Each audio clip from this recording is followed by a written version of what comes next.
Gotta tell you, 2024 is here, and 2023 ended the way a lot of it has gone for me, betting the National Football League this season, with an excruciating, mind-numbing, soul-crushing, heart-grabbing out of the chest, painful loss, this time at the hands of AOC, Devontae Adams, and the Raiders. Hey guys, do you really have to go for that 4th and goal to push my bet on Indianapolis Colts -3? What a bunch of jerks. But hey, we got a new week in the National Football League, and not only do we have a new week, but we have a new year. Happy New Year to everybody. Happy 2024. And it's like the people say, new year, new me.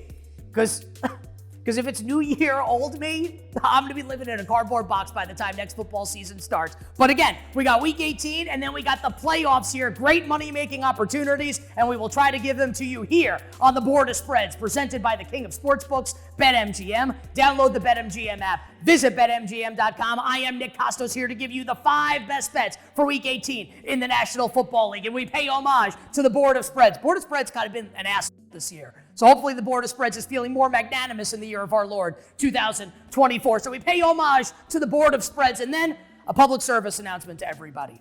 So look, week 18 is really funky. Motivational spots. We don't know, like Dallas and Philadelphia. What happens if the Cowboys are up by 30 in the first half? Eagles are probably going to pull their starters because Philly will be locked into the 5 seed. So there's a lot going on here that we don't have weeks 1 through 17. So I'm going to do my best right now because we tape this on Wednesday morning. And full disclosure for everybody, we say that every week. I'm going to do my best to explain with the information we have right now what's happening in all these games, how I expect it to play out in terms of the starters playing, how I expect the coaches to coach these games, the motivational angles, etc. So we're going to try and give you, the person watching this right now, you look great, by the way.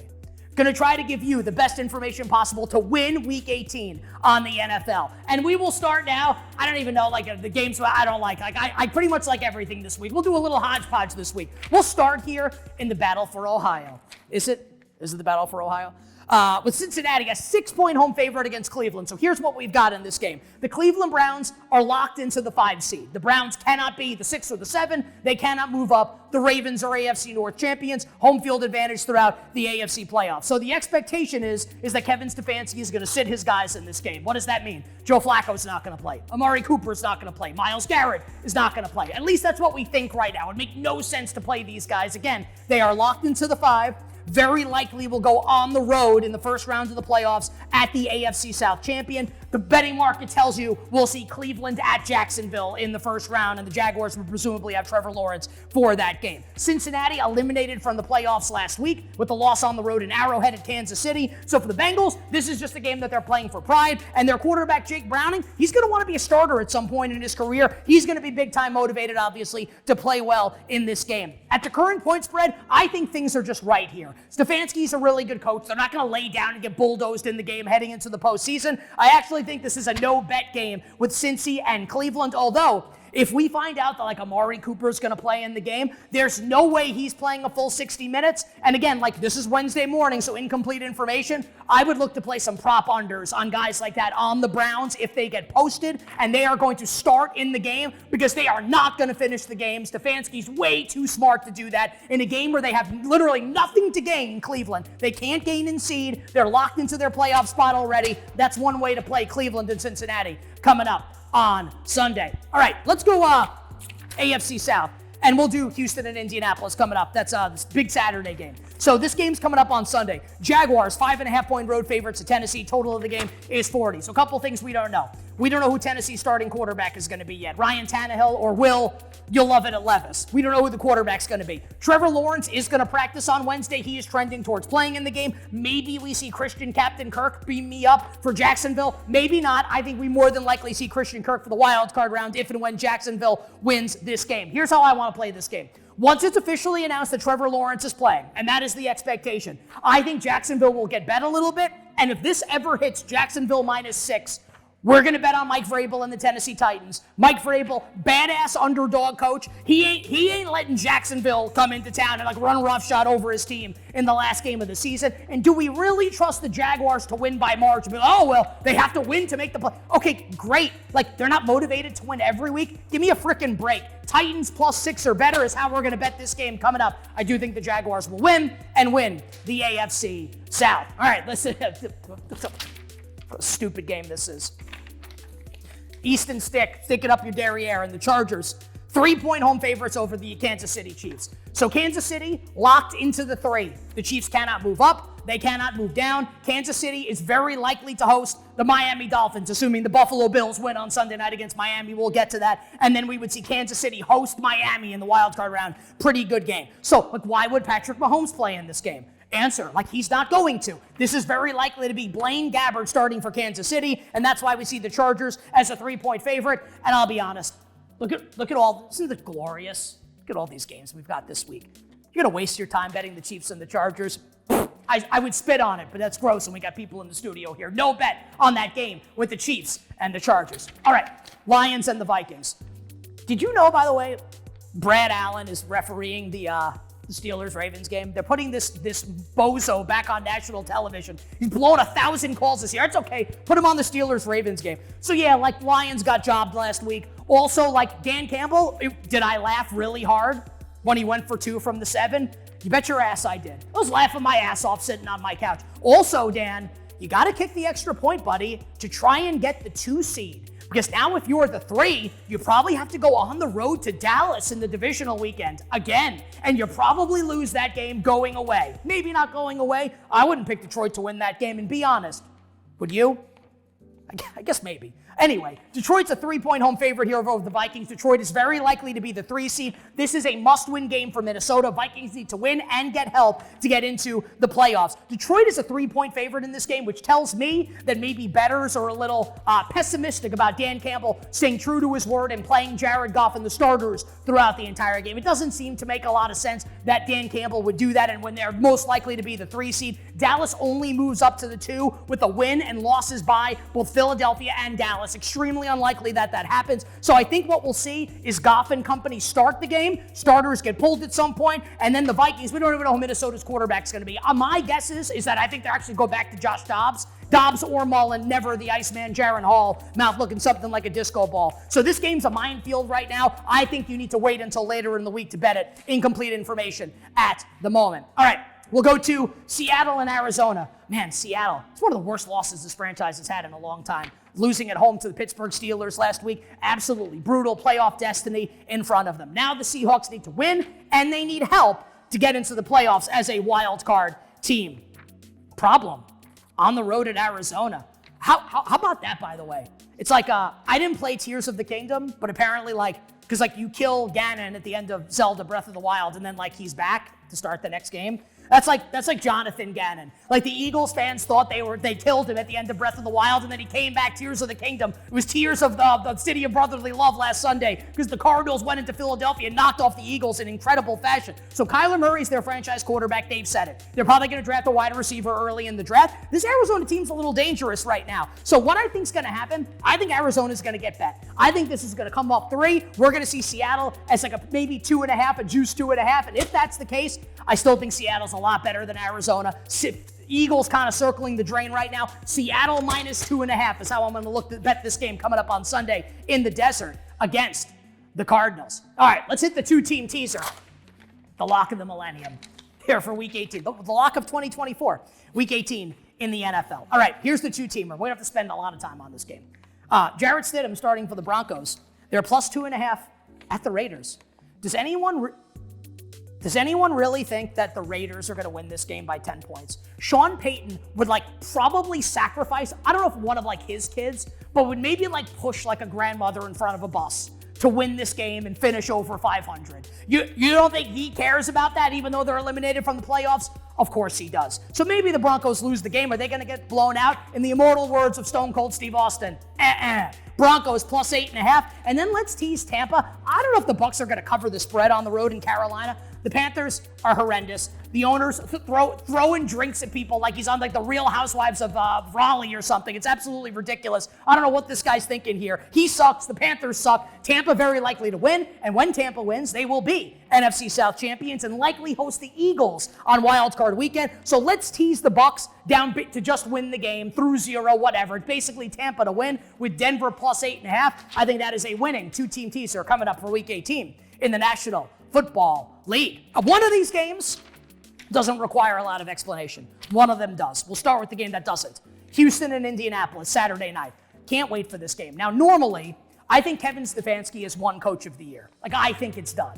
But in a normal year, this would be like the Coach of the Year ball with DeMeco Ryans in Houston at Shane Steichen in Indianapolis. You also have both offensive and defensive rookie of the year, potentially both up for grabs, on the line, up for grabs in this game. That's what I'm trying to say. CJ Stroud is the heavy favorite to win offensive rookie of the year. There is a chance if Stroud bombs in this game and the Colts win, and then on Sunday, Puka Nacua goes off for the Rams, there's a chance that Nacua could steal offensive rookie of the year. There's also a chance that if Will Anderson for Houston, Mr. Anderson, has a splash play or two on Saturday night, and Jalen Carter and the Eagles do nothing against the Giants, that Will Anderson at a big price could win defensive rookie of the year. So a lot going on here, not just for the game, but also in award markets here in the NFL. Now, as far as the game is concerned, win and you're in. So if whoever wins this game is in the playoffs, maybe as the 7 seed, or if Jacksonville loses on Sunday to Tennessee, which I don't think they will, winner of this game is the AFC South champion. And we'll make this really simple. And I could be way wrong on this. I'm willing to be wrong. I'll take my chances with CJ Stroud over Gardner Minshew in a coin flip must-win game to make the playoffs. This one will require a little nuance here. San Francisco has locked up the 1 seed and home field advantage in the NFC playoffs. Like, they can't lose seeding, they can't gain it. They are the 1 seed in the NFC playoffs. The expectation should be Purdy sits, Debo sits, Ayuk sits, Kittle sits. We already know McCaffrey's out. That was already announced with a mild calf strain. Some of the stud defensive players likely to sit as well. Now, why are they 3.5 then? It's like Brian Windhorst meme. Then why are they 3.5 against the Rams? Because I think some people are thinking Sean McVay, Rams are in the playoffs already, is going to bench his guys and get guys ready for the wild card round. Here's the problem with that train of thought. And I'm willing to be wrong. I could be wrong about this. I think I should be right. Think about this, right? As of right now, the Rams are the 6th seed. They lost head-to-head earlier this season in the game Brett Rippon started at Lambeau to the Green Bay Packers. If the Packers win, and we'll talk about that game in a second against Chicago, Green Bay is in the playoffs. And if the Rams lose this game, they finish with the same record. Green Bay would be the 6th, the Rams would be the 7th. Why does that matter? Dallas is likely to be the 2 seed. If you're the Rams, would you rather go on the road to Dallas, who bulldozed you there already this season, or would you rather go on the road to Detroit, where you might have heard the Rams quarterback Matthew Stafford used to play there, and he's really good? Would you rather go to Detroit or Dallas? I think it behooves, it's a good word, better vocabulary in 2024. It behooves the Rams to try and win this game. I think that they're going to try to go all out to win this game. They should go all out to win this game to get the 6th seed, not the 7 in the NFC playoffs. So let's play the Rams plus the 3.5. All right, we'll do the 2 NFC East games, and then we'll go to the 5 best bets for the week. Okay, so it's a lot going on here. And I dropped this. Okay, sorry. All right, something live television, whatever this is. Okay, so by virtue of Philadelphia's insane loss last week to Arizona, and Brad Allen, that moron, handing the Cowboys the win last Saturday night, Dallas wins, and they are a 13-point favorite at Washington. The Cowboys are NFC East champions and the 2 seed in the NFC playoffs. So Philly is a 5.5-point favorite at the Giants. So here's the problem with this game from the Philly Giants perspective. What happens if Dallas is up 24-0 midway through the second quarter? Nick Sirianni's going to pull his guys because they are going to be the 5 seed. Why play Jalen Hurts and company and risk injury? Now, it becomes a little tricky if Dallas pulls away and midway through the fourth quarter, they score to go up 17. Then, does Sirianni pull his guys? Or does he try to win a game that they desperately need to win to feel good about themselves going into the playoffs? This is a live betting game. You cannot bet this game before the game starts. You watch what's happening with Dallas and Washington, and that will dictate how you bet Philadelphia and New York. Now, as for this game, we don't know who Washington's starting at quarterback, but I'm going to give you an if-then scenario. It's like choose your own adventure. So if Sam Howell's the quarterback, turn to page 69, and what do? You bet the Cowboys minus 13, and they're going to win 500-0. If it's Jacoby Brissett, you turn to page 420, and you probably do nothing, because Brissett can maybe keep this game close. If it's Howell, hashtag doomsday for the Washington Commanders coming up on Sunday, and that's how we see the NFC East playing out. And that takes us now, it's a bad sign, to the 5 best bets coming up for Week 18 in the NFL, and we'll go to Saturday. Steelers, a 3.5-point favorite at the Ravens. Kenny Pickett to the bench. Mason Rudolph starting for Pittsburgh. And I think everyone thinks, and Baltimore's the 1 seed, right? They are locked in. Number 1 seed, playing awesome. Lamar's going to win MVP.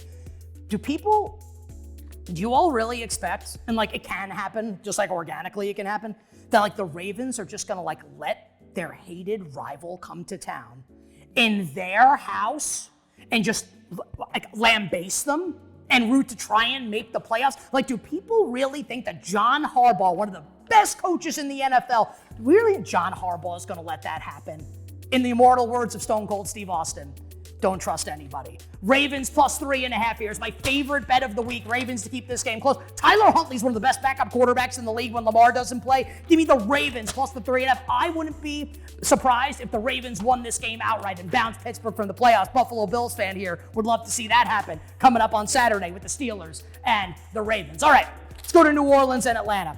I hate both these teams. Talked about it all season. I think we get one last good betting opportunity, though, when it comes to the Saints and the Falcons. Now, we don't know who Atlanta's going to start at quarterback. If it's Taylor Heineke, kind of complicates matters a little bit. You're not going to pay a lot for this muffler with Taylor Heineke. Or maybe you will, and maybe you'll lose your bet. For New Orleans, though, if it's going to be Ritter me this, Desmond Ritter, if Heineke can't play with his ankle injury and New Orleans is just a 3-point favorite, it's a smash spot on the Saints. The Falcons aren't going to score. I don't like New Orleans.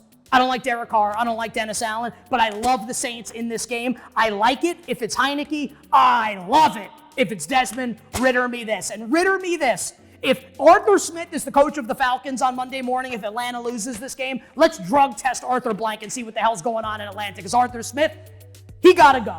All right, 3 more best bets. Oh, man, this is great. I'm going to give you no analysis whatsoever here, other to say Bill Belichick in maybe his final game against the team he's tormented for over 2 decades, resigning as the HC of the resigning as the HC of the NYJ over 20 years ago, and then just shoving it down their throats for 2 decades. Do you really think, like Robert Saleh with the painted on beard, he'd kick my ass, man? I would never say that to his face. But his beard's painted on. Do you think Robert Saleh is going to have this team ready to go in week 8? They've given up. And Belichick's going to have the troops fired up. It's maybe his last game. One last win, one last middle finger to the Jets from Belichick. Patriots laying the 2, Patriots money line against Gang Green. I got to tell you, how wrong have I been? I'm wrong about a lot. I'm right about a lot, too. So wrong. Like Notorious B.I.G. once said. Dead wrong, in fact, on the Chicago Bears this year. They have actually evolved, and I've been like getting all their games wrong. They have evolved into like an actual, real, legitimate NFL team. Matt Eberflus looks like he's going to come back next year. Justin Fields looks like he's going to come back. They've got the number 1 pick in the draft again. They're going to sell that for a bigger ransom than they got for Bryce Young, because Bryce Young stinks. And Caleb Williams was awesome. So the Bears are set up big time here for success. By the way, biggest win the Bears have had since Super Bowl 20 against the New England Patriots was Lovie Smith as the head coach of the Houston Texans beating the Colts last year to get the Bears the number 1 pick. That's the biggest win the Bears have had in a long time. Set them up for big time success. So we have Green Bay in a win and in with Jordan Love, who does not stink. Yeah. Packers a 3-point favorite right now. So we're going to look to get ahead of injury news here. I think it's pretty likely Christian Watson will play this week for Green Bay. He'll be back with the hamstring. Jaden Reed, I think, is probably going to play for Green Bay. Dontavian Wicks might play for Green Bay. And if they get those receivers all playing in this game, this point spread, what do you think is going to happen? It's going to go up, obviously, right? And we're going to see Green Bay minus 3.5. And if and when that happens, oh, baby, we bet the Chicago Bears with Justin Fields and Matt Eberflus. Again, legitimate NFL team, plus 3.5. We win if they lose by 3. Hell yeah, baby. Bear down, Bears. But it has to be 3.5. Bears plus 3.5 on Sunday in Lambeau. We will close. I hope you morons out there, I love you. I hope you listened like 5 weeks ago. We told you we're betting Buffalo Bills futures prior to the Kansas City game. The Bills went on the road and Patrick Mahomes cried after the goal. We're not crying now because these futures are looking good. Now, if Pittsburgh and Jacksonville both win, then Buffalo is literally the 2 seed with a win and out of the playoffs with a loss. For Miami, desperately want to win this game. Win and you're the 2 seed. Lose and you go to Kansas City on Wild Card Weekend. So a lot on the line here. Buffalo's a 3-point favorite. Total in the game is 50. Full disclosure. I think the point spread's fine. If it went to 3.5, I'd actually consider betting Miami a little bit here. 2.5 would bet Buffalo. 3 is the perfect number. But damn it, I'm so invested. Like I'm having, like me and my wife having a baby girl next year. If the Bills make the Super Bowl, I pay for her entire nursery. God, please let this happen. I need Buffalo to win this game. So if we're going to be in tune with that, then I have to love Buffalo. So let's do it. Let's light the tables on fire. Jump through them, some bitches. Get the wagons. Circle the Ralph. Go down to South Beach and let these soft Floridians, I lived there for 3 years and I loved it. Let these soft Floridians know what it means to be from Western New York, what it means to be a Buffalo Bill, and what it means to be the B3. Buffalo Bills better. Bills -3 to wrap up the regular season in the National Football League. And there you have it. The 5 best bets in the analysis coming up for a wild and wacky Week 18 in the National Football League. Download the BetMGM app. Visit BetMGM.com. Nick Kostos here with you. We will talk to you next week for the playoffs.